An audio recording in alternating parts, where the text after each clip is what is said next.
Britain's colonial past, a historic and conversational reflection.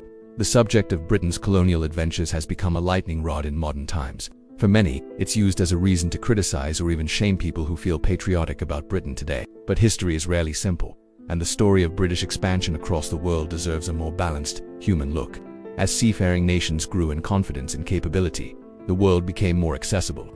The British traveled far beyond their shores, encountering new lands, new cultures, and new ways of life. In many cases, they arrived with what they believed were good intentions, offering friendship, trade, modern living, and Christianity.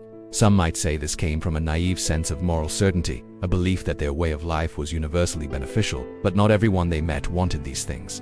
Many communities valued their own traditions, religions, and systems. When the British pushed their own standards and Christian ethos onto foreign societies, resistance naturally followed. What began as an attempt at outreach often turned into confrontation. And in those confrontations, the British, with a powerful military behind them, usually prevailed. Lands became colonies, and people found themselves living under British rule. Over time, these encounters built what became the British Empire, a vast network of territories. This network led to consequences that echo into the present day. Some outcomes were positive, others deeply damaging. But one thing is certain: today's British population is not responsible for the actions of their ancestors, and many modern Britons would look back at aspects of that era with discomfort or disapproval.